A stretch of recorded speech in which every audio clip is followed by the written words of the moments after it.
आपने नोट किया होगा, भारत की राजनीति में भी अब एक नया ट्रेंड शुरू हो गया है, जब विपक्ष के नेता खुद कोर्ट में अपनी दलील देने के लिए, अपना पक्ष रखने के लिए खुद पहुंच जाते हैं और कहते हैं मैं अपनी वकालत खुद करूंगा। आपको याद होगा, इससे पहले अरविंद केजरीवाल भी शराब घोटाले के मामले में खुद अपनी दलील दिल्ली हाईकोर्ट में पेश कर चुके हैं। उन्होंने खुद ये कह दिया था कि मैं अपना वकील खुद हूं और मैं अब अपने आप को खुद अदालत में प्रस्तुत करके अपनी दलील खुद दूंगा, मुझे वकील की जरूरत नहीं है। दरअसल ये सब पॉलिटिकल ऑप्टिक्स का हिस्सा होता है, यानी ये दिखावे की राजनीति होती है। ये सारे नेता ये जानते हैं कि वकालत में ये जीरो हैं, इन्हें कोई वकालत नहीं आती, और अगर इन्होंने अपना पक्ष खुद रखा यानी अपनी वकालत खुद की, तब तो ये पक्का केस हार जाएंगे।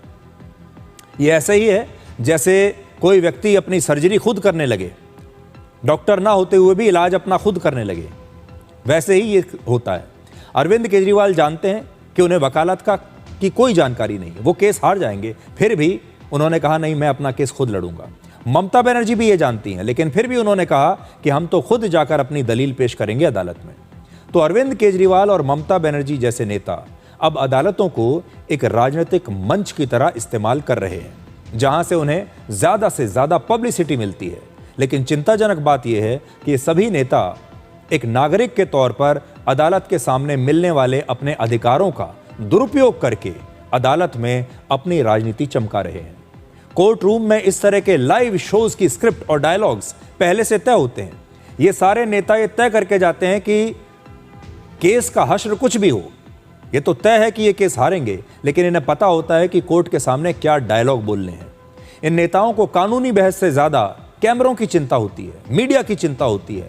अदालत में भले ही ये केस हार जाएं, लेकिन ये अदालत में देने के लिए अपना भाषण पहले से रट कर जाते हैं और ये जानते हैं कि अगले दिन अखबारों में और मीडिया में यही रिपोर्ट होगा। इसलिए जब ममता बनर्जी कहती हैं कि वो अपना केस खुद लड़ेंगी, तो ऐसे डायलॉग्स सोशल मीडिया पर तुरंत वायरल हो जाते हैं। ममता बनर्जी की वकील की ये यूनिफॉर्म वाली तस्वीरें सोशल मीडिया पर तेजी से शेयर की जाती हैं। इससे उन्हें शानदार पब्लिसिटी मिलती है और न्यूज़ चैनल्स को बड़ी हेडलाइन मिल जाती है।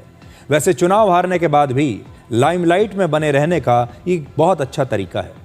अरविंद केजरीवाल दिल्ली का चुनाव हार गए, लेकिन उन्हें खबरों में बने रहना था। ममता बनर्जी पश्चिम बंगाल का चुनाव हार गई, लेकिन वो भी चाहती हैं कि वो भी खबरों में बनी रहें।